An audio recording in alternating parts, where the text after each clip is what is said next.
오늘 말씀을 가지고 살아있는 교회라는 제목으로 말씀을 나누면서 오늘 베드로를 통해서 주시는 우리 격려와 또 어떤 면에 또 우리를 더 잘하도록 하는 이 말씀을 여러분의 마음속에 새기고 그렇게 한 주간을 살아갈 수 있길 바랍니다. 살아있는 교회라는 말씀을 보면 또 어떤 교회가 있는 거예요? 죽어있는 교회가 있는 거예요. 죽어있는 교회. 교회라고 할 때는 서울남북 교회를 말하는 것도 하지만 우리 한 사람 한 사람이 교회예요.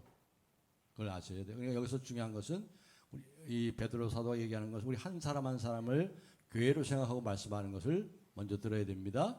왜냐하면 아무리 교회는 뭡니까? 한 사람 한 사람이 구성된 것이 교회이기 때문에 한 사람 한 사람이 살아있느냐 거기에 그 교회 전체가 살아있느냐 죽었느냐가 결정되잖아요. 그렇기 때문에 베드로 사도도 우리 한 사람 한 사람을 향해서 우리 한 사람 한 사람의 교회이기 때문에 그렇게 말씀하는 겁니다.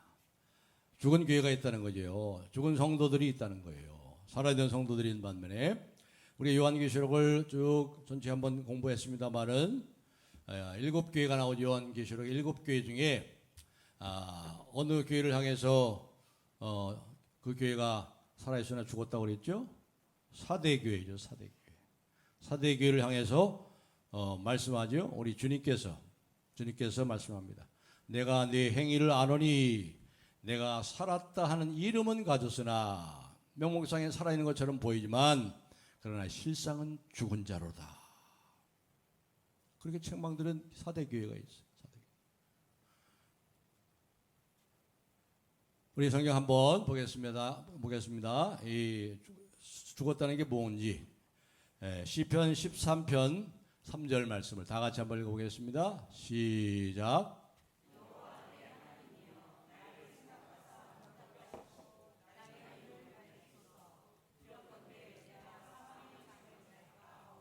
아멘. 여기 이 말씀 속에 우리가 두 가지 단어를 좀 주의 있게 봐야 되겠죠.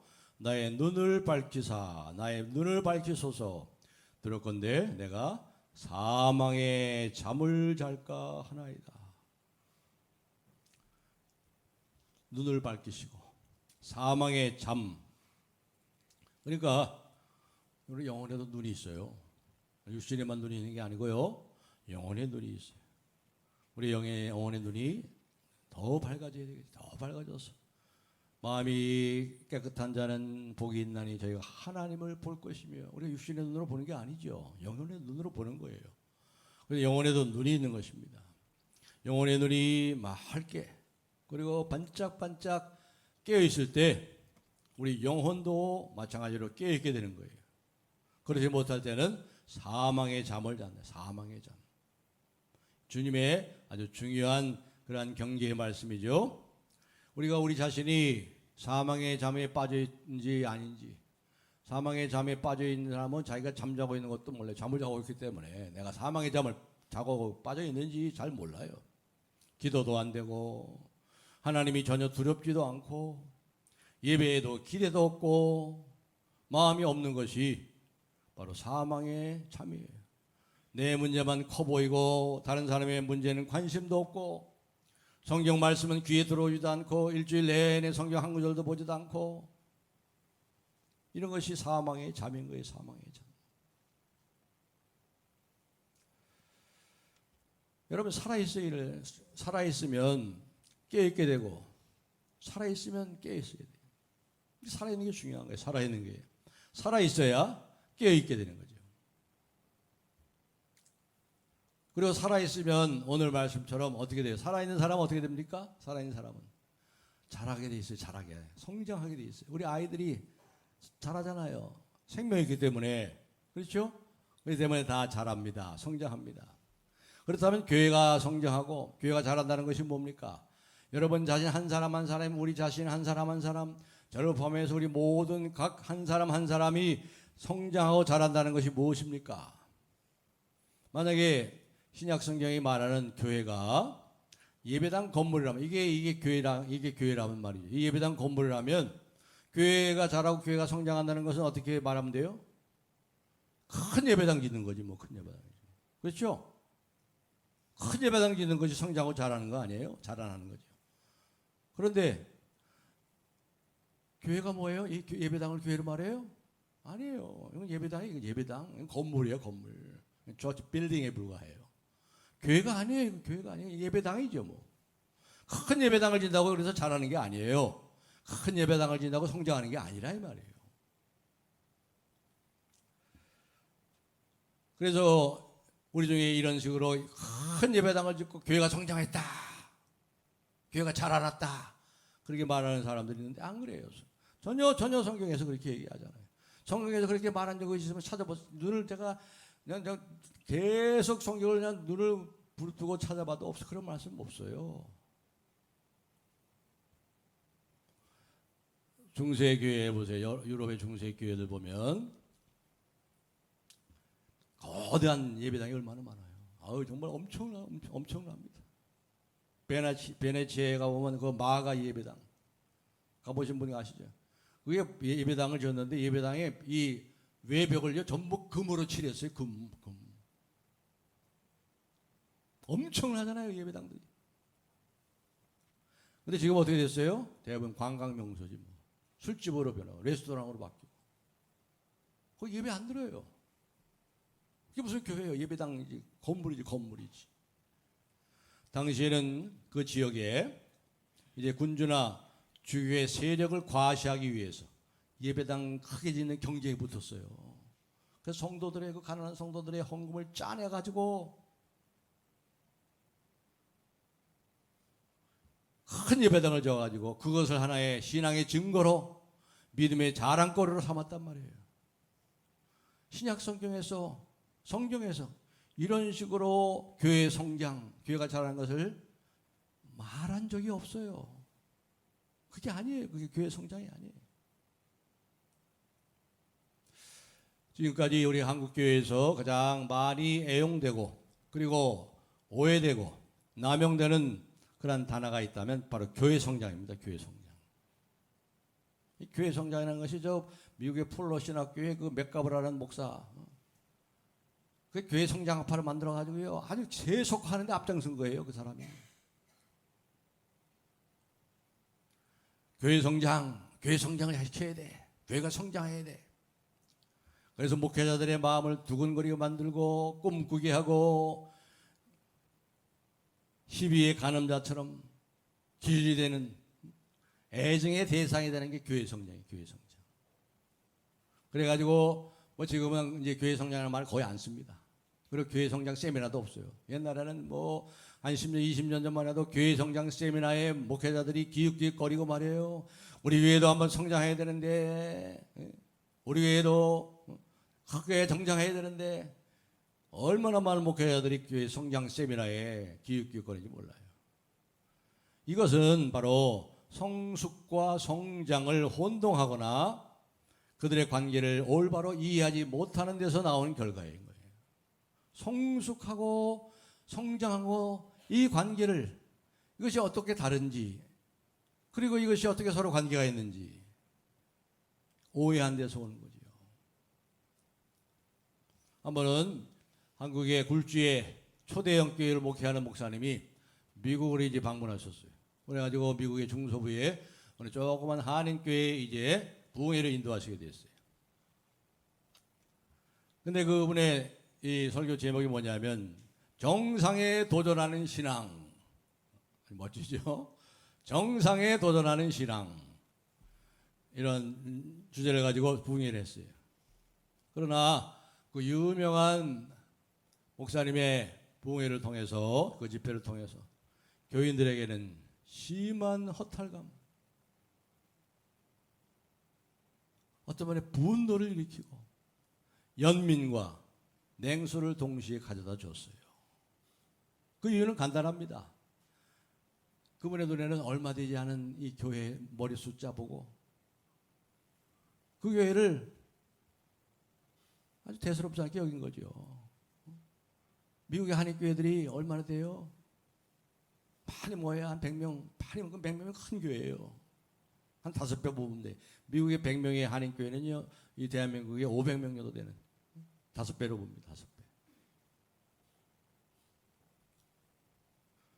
그러면서 자기들의 교회는 어떻게 성장했는지를 자기의 성공 체험단, 목회 성공 체험단. 그러나 분명히 말씀하면 목회에는 성공도 없고 실패도 없어요. 목회 성공하는 게 없어요. 뭐가 성공한 거예요? 자기 교회가 어떻게 지금 수만 명이 모이는 대교회로 성장하게 되는가? 그리고 자기 교회는 뭐 장관도 나오고 차관도 나오고 별이 수십 개 별이 뜬대.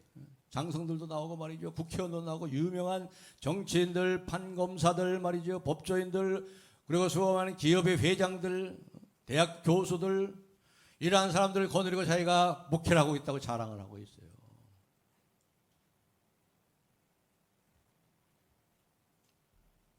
부창부수라고 그 사모도 시간을 줘가지고 하는데, 그 목사님 사모님은 자신이 1년에 수천만 원의 11조를 내는 걸 자랑으로 하고 있어. 이렇게 복을 받았대.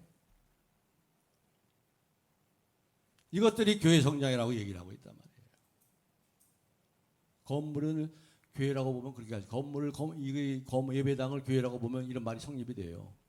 그러나 교회는 여러분 한 사람 한 사람이 교회예요. 성도들이 성장해야 되는 거예요. 여러분 한 사람 한 사람이 자라가야 되는 거예요.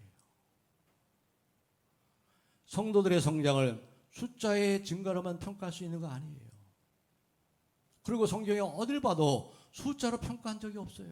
아무리 눈 뜨고 찾아봐도 없어요. 안 나와요. 얼마나 세속화됐는지 이 교회가. 만약 우리 자녀들이 성장했다고 할 때 얼마나 많은 자녀들을 낳았는가 가지고 성장했다고 평가할 수 있어요? 우리 자녀들이 자랐다? 얼마나 많은 자녀를 낳았냐? 그거 가지고 그 자녀들이 성장했다는 것을 평가할 수 있냐 이 말이에요.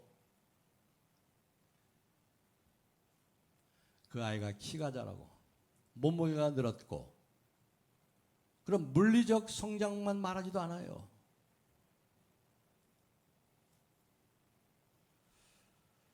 그렇습니다. 오늘 말씀을 한번 보세요. 우리 2절 한번 읽겠습니다. 2절 말씀을 다 같이 읽겠습니다. 시작. 가난한 아기들 같이 순전하고 신령한 젖을 사모하라. 그로 말미암아 너희로 구원에 이르도록 자라게 하려 함이라. 자라게, 성장하게 하려 함이라. 뭐가 자라는 거예요? 구원에 이르도록 하나님을 알고 주님의 사랑을 알고 그 사랑 안에 머물러 살고 그 주님을 따르고 그 주님을께 헌신하고 그 주님을 닮아가는 일에, 이것이 성장하는 거예요. 하나님 아버지를 따라 그분의 거룩함처럼 거룩함에 이르는 것. 거룩함.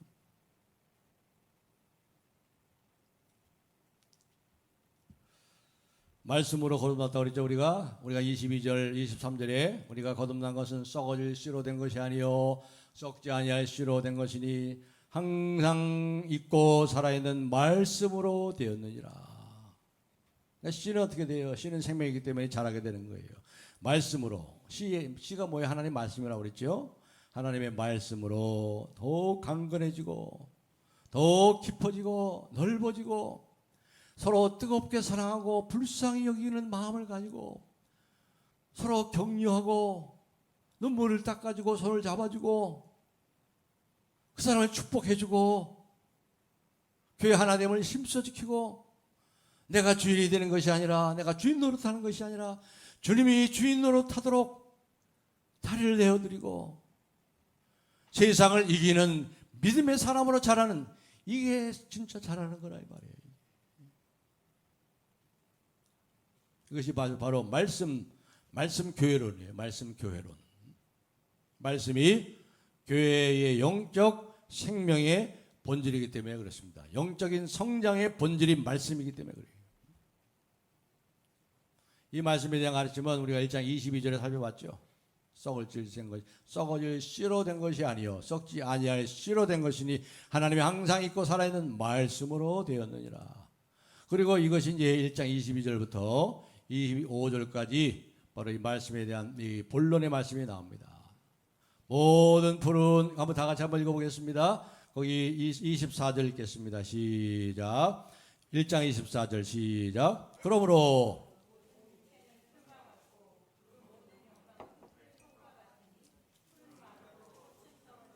25절 오직 주의 말씀은 세세토록 있도다 하였으니 너에게 전한 복음이 곧 이 말씀이니라. 모든 육체는 풀과 같고. 그렇게 기독교를 핍박했던 네로도 다 사라졌어요. 죽었고 영원한 둘째 사망에 불못으로 던짐을 당하고, 그 막강하고 화려한 로마도 다 사라졌어요. 로마 제국도 사라져버렸어요. 그렇죠? 모든 육체는 불과 같고 그 모든 영광은 불의 꽃과 같으니 풀은 마르고 다 말라버렸어요.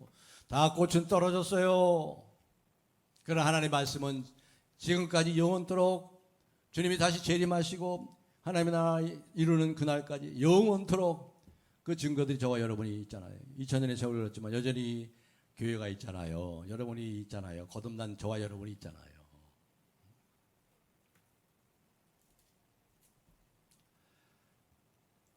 그렇습니다. 우리가 말씀으로 태어났기 때문에 바로 말씀으로 세상을 이기고, 말씀의 본질이 바로 그 방법이 되는 거예요. 그렇기 때문에 말씀을 먹는 일에 힘써야 돼요. 요즘 구매왕 기도에 제가 시편을 하면서 제가 얼마나 은혜를 받는지 몰라요. 아, 시편은 정말 시편이구나, 시구나. 아주 생생해. 어떻게 보면 내 얘기를 하는가. 인간의 인간 해부학에 대한 말씀. 인간을 다 드러내요. 통들이 해부학의 심장과 모든 것 다 드러내. 거기에 하나님의 그 말할 수 없는 은총이 있어요. 유튜브에 들어가셔서 한번 들어보세요.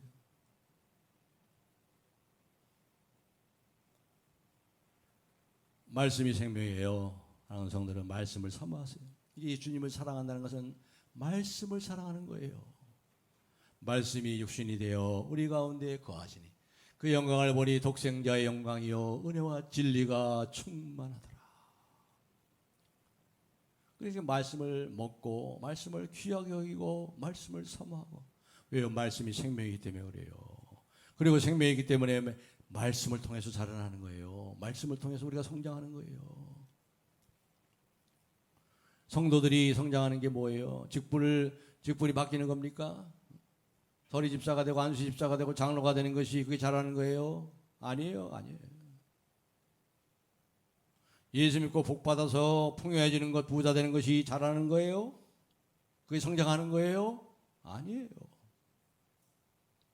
하나님을 아는 지식이 자라고, 하나님을 닮아가고, 그 하나님 안에서 세상의 어떠한 풍파 속에서 흔들리지 않고 믿음을 지키고 주님을 굳건히 붙잡고 한 길 가는 순례자처럼 끝까지 구원에 이르도록 자라나게 하려 함이니라. 이게 자라나는 거예요.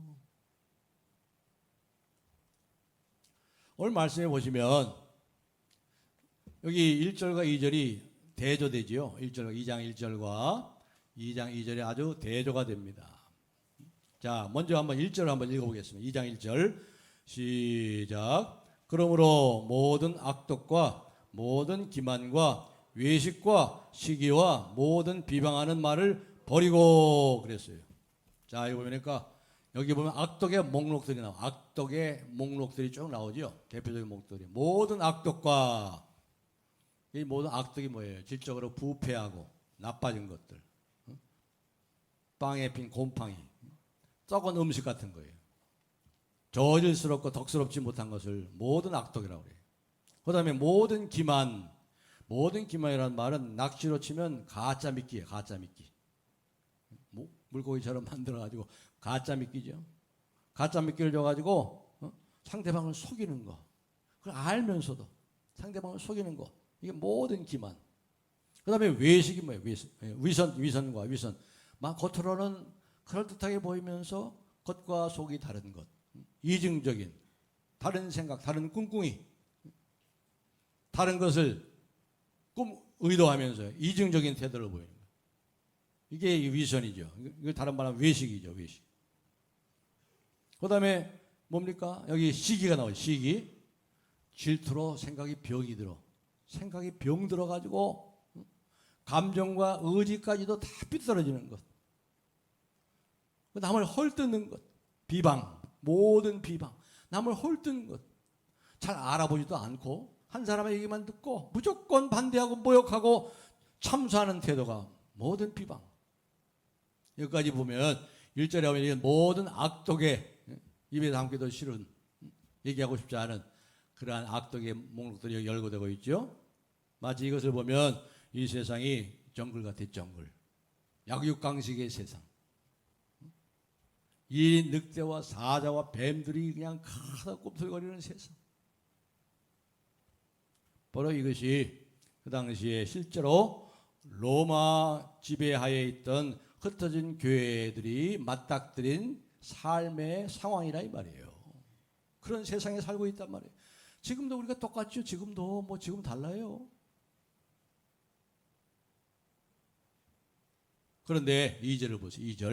2절을 또 한번 다시 읽겠습니다. 2절 시작. 가난한 아기들 같이 순전하고 신령한 젖을 사모하라. 이는 그런 말미암아 너희로 구원에 이르도록 자라게 하려 함이라. 여기 2절을 보세요. 우선 가난한 아기들 같이 말이 나옵니다. 극명한 대조예요. 그렇지 않습니까? 갓난 아기들, 젖먹이 아기들과 이 정글의 법칙에 사는 이런 악독을 가지고 서로 비방하고 서로 잡아먹고 사는 이 정글의 세상과 얼마나 달라요. 갓난 아기하고 서로 비방하고 헐뜯고 잡아먹으려 하고 하는 이 세상과 얼마나 다르냐 이 말이에요. 예수님께서 이렇게 말씀했죠. 제자들을 복음을 전해서 세상에 보내시면서 이렇게 말씀하셨어요. 마태복음 10장 16절에 내가 너희를 보냄이 양을 이리 가운데 보냄과 같도다. 양을 이리 가운데 보냄과 같도다. 이 세상을 이리라고 표현했어요. 예수님이요. 그러면서 그러므로 너희는 뱀같이 지혜롭고 비둘기같이 순결하여라. 어떻게 양이, 어떻게 순한 양이, 어떻게 어리석은 양이 그 맹수들 속에서 자기를 지키고 살아남을 수 있겠어요? 방법은 한 가지. 말씀의 사람이 되는 거예요. 말씀의 사람. 말씀으로 무장하는 것밖에 없어요. 말씀이 공격할 때 말씀의 방패를 가지고 하늘 공격해도 내가 주의 날개 아래에 피하리이다. 주님 나의 피한 처십니다. 주님 나를 돕는 자시니 내가 누구를 두려워하리요. 살아계신 하나님, 천지를 지으신 하나님, 그리고 지금 모든 것을 컨트롤하고 계시는, 지금 모든 걸 지금 하나님이 다스리고 컨트롤하고 계시잖아요. 그렇게 되면 뭐가 걱정이 돼? 뭐가 걱정? 그러니까 말씀으로 무장해야 되는 거예요. 말씀의 사람 되는 거예요. 거기에 생명의 길이 있는 거죠. 거기에 지혜와 순결의 능력이 나타나는 거예요. 어떻게 보면 말이에요. 잘 자세히 보면 1절과 2절은요. 대조가 되는데 아주 불균형적인 대조가 돼요. 맞지 않아요. 그렇지 않아요. 1절에 5가지 악독에 대해서 쭉 얘기하면 거기에 반대되는 그런 것을 대조시켜야 되는데 대조시키려면 원래는 어떻게 해야 돼요? 모든 악함 되시는 모든 선함과 모든 기만 되시는 모든 정직과 모든 진실과 배려함과 격려하는 말, 칭찬의 말 이런 식으로 맞아야 말씀해야 이 짝이 맞잖아요. 1절과 2절이. 그렇죠? 근데 그렇게 말하지 않았어요. 그렇게 말하지 않고 어떻게 했어요? 너희는 갓난아기들처럼 신령한 젖을 사모하라. 구원에 이르도록 자라나게 성장하게 하려 함이라. 그렇게 말씀하고 있네. 말씀을 먹으면서 성장하고 자라고 말씀의 사람이 되라는 겁니다. 그렇게 되면 이 세상의 모든 맹수들, 악한 들짐승들 같은 이 모든 악덕들을 벗어버리게 되는 거예요. 벗어버리게 될 뿐만 아니라 그로부터 자기를 지킬 수 있다 이 말이에요. 왜요? 말씀으로 성장했기 때문에. 말씀으로 굳게 무장한, 말씀으로 성장한 어른이 되었기 때문에.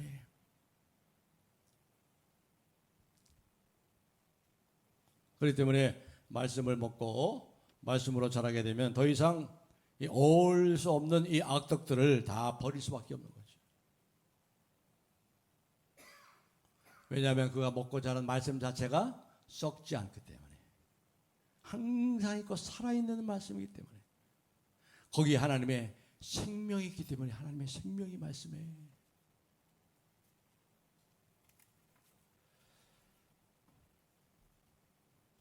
사랑하는 성도 여러분, 우리가 신앙도 말이죠. 신앙도 개인차가 많아요. 우리가 자라는데, 성장하는데 힘써야 됩니다. 성숙한 그리스도인이 있는 반면에 유치한 그리스도인이 있어요. 머물러 있는 신앙이 머물러 있어요. 계속 제자리예요, 제자리. 근데 사실 신앙은요, 제자리가 없어요. 후퇴하는 거예요. 후퇴하고 전진하는 것밖에 없어요. 성장하고 자라느냐, 아니면 후퇴하느냐, 제자리 걸음은 없는 거예요. 우리 교회가 이제 내년이면 신년이 됩니다. 신년 50년이 돼요. 우리 교회가 많이 성장했습니까? 그런 면에서? 자랐습니까? 여러분, 한 사람이 그렇게 자랐습니까? 주님 아는 일에, 주님을 사랑하고, 또 이 세상을 이기는 그 일에서 또 거룩함에 이르도록 여러분이 더 거룩해 주셨어요.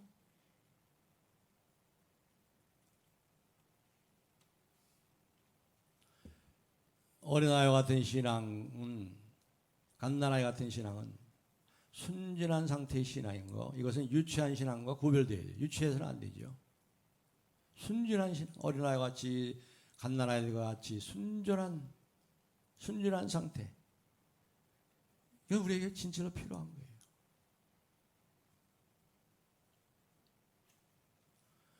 어린아이가 자라지 않으면 두 가지 문제가 있기 때문에 그렇죠. 병 들어가지고 못 자라. 또 하나는 죽음으로 찾아와가지고 죽음으로 생명을 앗아가기 때문에 자라지 못한다. 생명이 있다는 것은 자라가는 것입니다. 자라가라. 성장해라. 사람다운 것은 성숙함에 있는 것입니다. 성숙함. 단순히 생물학적인 성장만이 아니라 사람으로서의 구실을 할 수 있도록 인격적인 성숙이 필요한 것이고, 배우기를 힘쓰고 깊은 사례와 이해를 통해서 사랑이 더 깊어지고 서로 뜨겁게 사랑하고, 이런 과정을 통해서 그 사람이 성숙해져 간다는 거예요.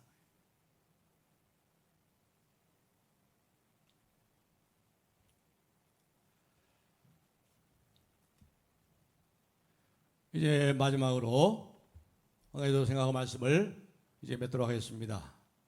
여기 3절에 보시면 이렇게 말씀이 나오죠. 우리 3절을 먼저 한번 다 같이 읽어보도록 하겠습니다. 3절 시작. 너희가,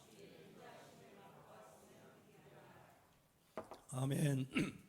너희가 주의 인자하심을 맛보았으면 그리하라. 그리하라 그랬어요. 신령한 절 사모하라 이 말이에요.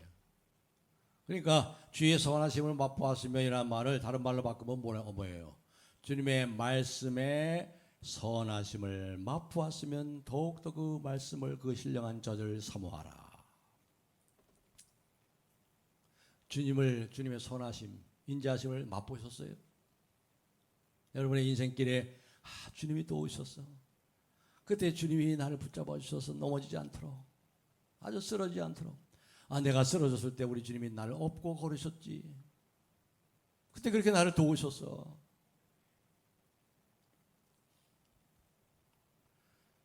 우리가 구원이라는 이 목적지에 이르도록 자라게 하려 함이라 그랬죠. 그런 과정 속에 우리는 그 구원을 향해서, 그 본향을 향해서 지금 뭐예요? 나그네 길을 갑니다. 나그네 길을 가진 동안에 뭐예요? 쉽지 않죠. 외로울 수도 있어요. 박대받을 수도 있어요. 그러나 그 나그네 자신은 그런 가운데서도 행복할 수 있어요. 왜요? 주님의 선하심을 맛보았으면. 주님이 여전히 살아계시고 나를 홀로 두지 않으시고 나와 함께 나를 어떤 데는 업으시고 이 나그네 길을 계속 하시기 때문에, 주님의 선하심을 맛보고 있기 때문에 이 세상을 지나가는 교회가 바로 그렇지요. 우리가 1절에 있는 것처럼 이 세상을 지나가면서 나가면서 우리는 속임을 당할 수도 있어요. 기만을 통해 속임을 당할 수도 있고, 또 모든 악독의 말을 들을 수도 있고, 위선자들 앞에서 우리가 또 어려움을 당할 수도 있어요. 그러나 그 가운데서도 교회는, 성도들은 주님의 선하심을 끝까지 맛보는 거예요. 나는 어떨 땐 포기하고 싶어져요. 그러나 하나님이 나를 포기하지 않으시구나. 나를 붙잡으시구나. 말씀이 나를 붙잡아요. 내가 말씀을 붙잡는 게 아니고 하나님 말씀이 나를 붙잡아줘요. 그래서 시편 119편에 하나님의 말씀을 찬양한 가장 긴 시 중에 뭐라고 했어요? 내가 환난 중에 주의 말씀이 없었더라면 내가 이 환난 중에 망하였으리라. 그러나 주의 말씀이 저를 살리셨나이다. 생명, 말씀에는 이 부활의 생명이 있기 때문에 그래요. 생명이. 그렇기 때문에 우리가 말씀을 먹고 말씀으로 인하여 잘하는 일에 모든 것이 달려있는 거예요. 특별히 여기 이 3절에 너희가 주의 인자하심을 맛보았으면 더욱더 신령한 자를 사모하라 그리하라, 그런 뜻이죠. 근데 이 말씀은 시편에서 인용한 거거든요. 시편 34편에 다윗의 시를 인용한 거예요. 예수님은 시편을 다 암송하셨어, 거의 다. 시편이 참 좋아요. 시편이 다 내 얘기를 하고 있어. 나의 이야기. 어쩜 내 사정을 이렇게 잘하나. 왜? 인간은 똑같기 때문에. 인간은 똑같은 상황을 만나기 때문에.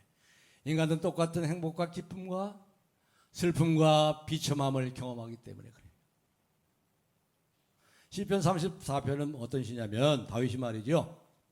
적국의 블레셋까지 도망가서 사울이 자기를 죽이려고 하니까 이제 더 이상 이스라엘 땅에 있다가는 잡혀서 죽을 수밖에 없어. 그러니까 더 이상 이스라엘 땅에 숨을 데가 없는 거예요. 그래서 적국으로 도망갔어요. 블레셋. 그리고 아비멜렉에게 가가지고 미친 채 하면서 말이에요. 아비멜렉에게 충성하는. 그러면서 이제 발각이 될까봐, 발각이 되는 그러한 시기쯤에 말이에요. 그 부하들이, 아비멜렉의 부하들이, 저 다윗이 아십니까? 저 잘 아십니까? 사울이 죽인 자는 천천히요, 다윗이 죽인 자는 만만이라는 바로 그 자 아닙니까? 그 자가 만약 우리가 이스라엘과 전쟁을 할 때 우리가 함께 갔다가 우리를 치게 되면 어떻게 되겠습니까? 저 못 믿을 놈입니다. 저 쫓아내시든지 하십시오. 그걸 알고 이걸 알았어요, 다윗이. 그래가지고 미친 척하는 거. 밥 먹다가 막 침을 질질 흘리고 막 밥을 막 흘리고 그래가지고 저 미친놈 그렇게 미친 척한 거예요. 거기서 이제 그런 상황 속에서 시편 34편을 쓴 건데, 시편 34편 8절에 이렇게 말하면 다 같이 한번 읽겠습니다. 시작. 그에게 피하는 자는 복이 있도다. 이 말씀을 인용한 거예요, 베드로 사도가. 다윗은 하나님 기름 부음 받은 자 됩니까? 하지 않았습니까? 사무엘 내가 사울을 버렸고 더 이상 사울을 왕으로 세울 수 없고 내가 다윗을 이스라엘 새로운 왕으로 세웠어. 사무엘 통해 기름을 부었어요. 그때부터 어떻게 돼요? 많은 핍박 속에서 사울이 그를 죽이려고 그래요. 부태를 일으킨다. 반역자다. 그 험난한 여정 속에서 거의 한 10년 넘게 그래요. 10년 넘게. 10년 넘도록 도망자예요, 도망자. 주위의 악한 자들의 핍박을 계속 받으면서 쫓겨다녔어요. 그 고통을 호소하면서 그 응답받은 것을 감사하고 찬송하면서 다시 한번 하나님께 나가서 하나님께 요구하시는 그 의의 길을 내가 걷겠습니다. 그래도 하나님만 의지하고 가겠습니다. 하나님은 나의 피난처요 나의 요새십니다. 여 하나님께 피하는 자는 복이 있습니다. 이러한 확신의 찬송과 고백을 한 시가 바로 시편 34편이라 이 말이에요. 그래서 베드로는 이 시편을 3장 10절 13절을 길게 또 인용해요. 거기 베드로전서 33장에 보시면 거기 나오면 3장 10절로 13절에 그것도 이 시편 34편을 인용한 거예요. 무엇을 의미합니까? 지금 이 다윗의 형편이 누가의 형편과 똑같아요. 로마의 핍박 속에 흩어져 사는 나그네 같은 교회들, 성도들과 똑같아. 이 말이 똑같다. 저 여러분과 똑같아. 다윗의 형편이 내 형편이에요. 다윗의 이야기가 나의 이야기. 시편은 얼마나 생생한지 몰라요. 생생한지 몰라.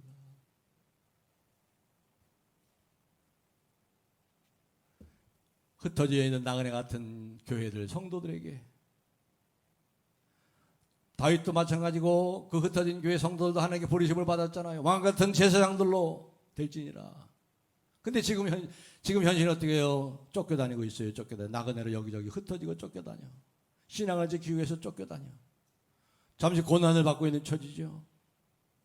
그렇지만 이 다윗은 그런 나그네 생활, 왕으로 약속을 받았지만 여전히 기다려야 되고 또 기다려야 되는 이러한 고난의 고된 삶 속에서 그를 견디게 했던 힘이 무엇이겠습니까?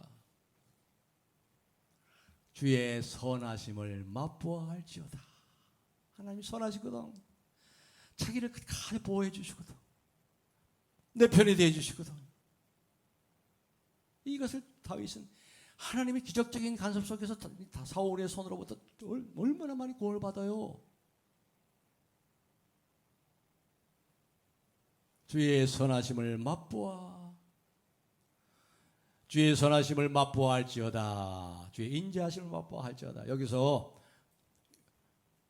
강조된 것이 두 가지가 있는데, 이 주의 선하심을 맛보아 할지어다. 강조된 게 두 가지. 첫째는 뭐냐면 주의 주, 그리고 선하심, 인자하심. 근데 이 둘 중에 무엇이 강조됐을까요? 우리의 믿는 대상이신 주님이 강조되는 거예요. 주님의 선하심. 우리 주인이세요. 내 인생의 주인이시기 때문에 나를 책임져 주신다 이 말이에요. 주의 선하심은 주의 선하심이라는 말이에요. 우리의 믿음의 대상이신 그분은 믿을만한 분이에요. 신실하신 분이고 우리의 생명을 걸 만한 분이고 우리의 전 인생을 걸 만한 분이라 이 말이에요. 이분은 그분이 얼마나 선하신 분인지, 얼마나 인자하신 분인지, 얼마나 존귀하시고 얼마나 아름다우신 분인지 이것을 깨닫게 하시고 경험하게 하시고, 그래서 선하심을 맛보면서 끝까지 구원의 자리에 이르도록 끝까지 나그네 길을, 본향선 나그네 길을 갈 수 있다 이 말이에요.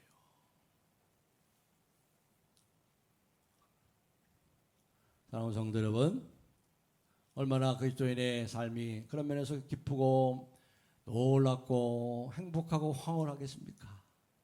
주님의 선하심을. 저는 아마 지금 제가 인생의 가장 악한 사망의 음침의 골짜기를 지금 지나고 있어요. 저는요. 지금 아시죠?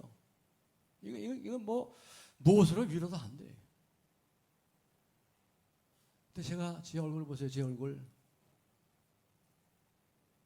하나님이 선하심 맛보고 있기 때문에 그래요.